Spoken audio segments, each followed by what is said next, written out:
ये जस्टिस शमस महमूद मिर्जा साहब का ये दूसरा ऑर्डर है इस केस के हवाले से। पहला ऑर्डर जो था उसमें ये था कि नैब को रोका गया था इस केस में, जो मियां मंशा साहब की जो प्राइवेटाइजेशन का केस नैब ने जो सुप्रीम कोर्ट की हदायत की रोशनी में शुरू किया हुआ है, मेगा करप्शन केस में सीरियल नंबर 20 पे ये केस है। सुप्रीम अदालत उज़्मा की हदायत पे नैब ने ये केस शुरू किया है, ये बात जरा काबिल गौर है।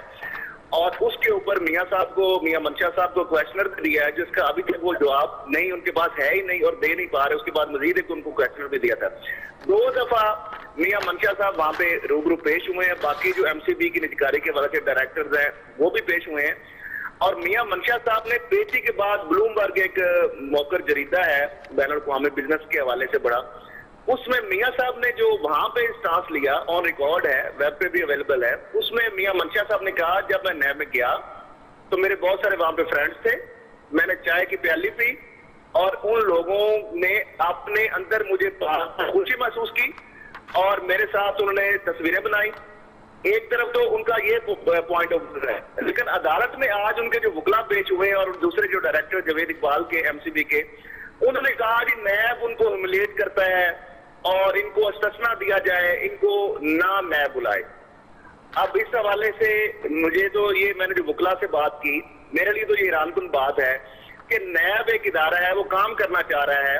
पहले भी ये केस बाअसर होने की वजह से छुपा रहा, कभी स्टेट बैंक के पास पड़ा होता था, कभी कैबिनेट कमेटी ने एक्शन लिया और बिल आकर ये मेगा के करप्शन केसेस के हवाले से ये मैंने बात पॉइंट आउट की कि ये एक मामला भी है।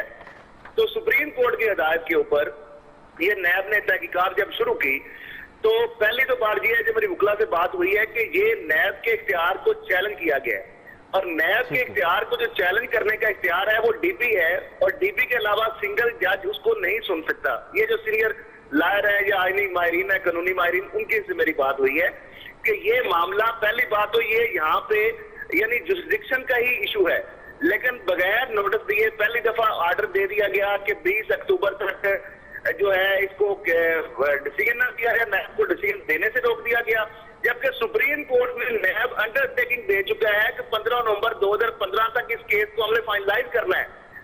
अब मुझे समझ नहीं आती कि ये एक ही मुल्क में क्या सुप्रीम कोर्ट जो है उसके हुक्म इतने वाजिया और फिर एक तहकीकाती इदारा है उसको किस तरीके से रोका जा रहा है तहकीकात से, क्योंकि कोई भी कोर्ट जो है किसी भी मामले में तहकीकात से रोकने का उसको इख्तियार नहीं है। पहले वहां पे वो अंडरटेकिंग दे रहे हैं 15 नवंबर को कि हम फैसला करेंगे, यहाँ पे पहले का फैसला नहीं करना, अब कहा है कि उनके खिलाफ जो है तस्ना दे दिया गया, नैब उनको बुला भी नहीं सकती। तो जब बुलाएगी नहीं नैब तो तहकीकात कैसे होगी? एक तरफ तो ये कहा गया जी कि मेरे दोस्त है, तस्वीरें बनाई, और आज अदालत में ये मौक़िफ़ अख्तियार किया जी कि उन्हें बुला के जलील करते हैं, रुसवा करते हैं, ऐसे सवाल पूछते हैं जो कि ह्यूमिलेशन है। ये तो एक उनका पॉइंट ऑफ व्यू आज उन्होंने जो अदालत में अख्तियार किया। ये बताएं असद खिरल साहब, ये कोई 150 से ज्यादा पाकिस्तान की इन्फ्लुएंशियल शख्सियात, 150 से ज्यादा हैं, बड़े बड़े नाम हैं, नवाज शरीफ, शहबाज शरीफ, इसहाक डार, जरदारी, गिलानी, राजा परवेज चौधरी, शुजा, शेरपाव, फरदौस आशिक गवार, असलम रेजानी, एक लंबी फहरिस्त है। ये पाकिस्तान का जो बड़े बड़े टाइकून्स हैं, क्या अदालतें इन्हें प्रोटेक्ट करती हैं? मैं कहता हूँ अदालतें तो अब देखें जो चीजें नजर हमें आ रही है कि कॉमन मैन जो है, आपको पता ही है कि प्रोटेक्टिव बेल मिलती है तो वो इन बासर लोगों को, प्री अरेस्ट बेल मिलती है तो वो इन बासर लोगों को, स्टे मिलते हैं तो वो इन बासर लोगों को। और फिर आप देखिए कि ये अदालतों के अलावा ये जो इस तरह की शख्सियात हैं, मियां मंशा साहब ने तो ईवान बाला है जो आपका सेनेट ऑफ पाकिस्तान, उसको भी जेर कर दिया। वहां पे इनके बारे में जो मिनट्स ऑफ द मीटिंग है वो तब्दील कर दिए गए और जो कि इनकी मर्जी के मुताबिक बाद में वो करेक्ट हुए।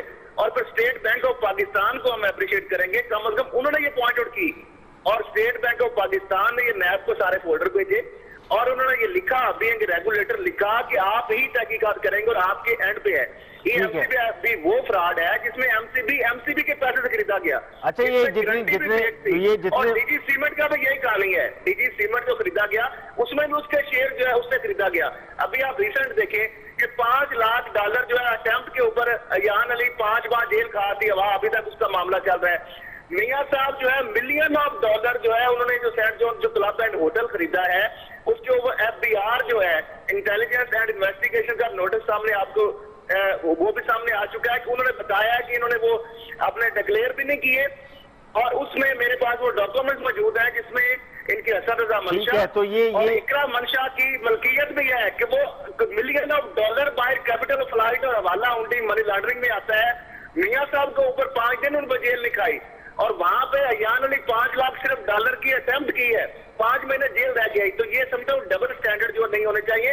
तो यहाँ पर पाकिस्तान में कानून बना दिया जाए, कानून बनाए उमरा अशराफिया और कानून बनाए आम आदमी। आम आदमी का कानून में उसको थाने में जाके उसमें 5 छितर मारे, उसको रिकवरी करें। और जो शुरफा के लिए कानून है वहां पर यह है कि थाना चल के जाए, उसके सलूट जाके करे उसको और उनको कहें कि ये सर आपके बारे में है तो आप इसको रिजॉल्व कर दें। ठीक तो है। ये जो प्रैक्टिकल यही हो रहा है कि आम आदमी जो है उसने तो 2 रुपए की चोरी करता है, उसके लिए जिंदगी जीवन बना रही है, उसकी जमीन तंग कर दी जाती है। तो ये अलग अलग कानून है, सबके लिए अलग अलग कानून है, सबके लिए अलग अलग कानून है और मुख्तलिफ लोगों को मुख्तलिफ तरीके से ट्रीट किया जाता है। असद खल साहब, मियां मंशा जितने बड़े आदमी हैं वो अरबपति खरबपति हैं। ये जो एमसीबी का मामला है ये चंद करोड़ों का मामला था। अगर ये इसके अंदर कोई बेज़ाब्तगी हुई है तो इसको लीगली वो भी कर सकते हैं, समअप भी कर सकते हैं, लेकिन इसके बावजूद इसको कहते हैं ना कि जी काबिल तवज्जो या उसको लिफ्ट ना कराना कि जी वो इस काबिल नहीं समझते कि इस मामले को इमिकेबली हल किया जाए। देखिए आम बंदा पेश होता था कि कादी एजेंसी में और ये कहते नहीं हमें वकील के जरिए, एफआईआर नैब में आप वकील के जरिए नहीं जा सकते। ड्यूरिंग कोर्स ऑफ इंक्वायरी और ड्यूरिंग कोर्स ऑफ इन्वेस्टिगेशन वो मुलजम जो है उसको खुद पेश होना पड़ता है, वही सवालों के जवाब देता है। और इनको जो क्वेश्चन दिया गया उसका, और मैं आपको बताऊं इस केस की हियरिंग के दौरान जस्टिस मकबूल बाकर साहब ने नैब को मुखातब होकर कहा, अटॉर्नी जनरल को और प्रोसिक्यूटर जनरल को, उन्होंने कहा क्या बात है, आम आदमी होता तो आप उसको कुचल कर रख देते और ये ऐसे लोग जो हैं उनसे आप क्या खौफजदा हैं? क्या इन लोगों ने जिन्होंने मुल्क का बेड़ा गर्क कर दिया है, इन्होंने जो चंद आप जो लोग इस तरह के हैं जो सरमायादार हैं, इन्होंने मुल्क का जड़ें इन्होंने खोखली करके रख दी हैं और आप क्या इनसे डरते हैं?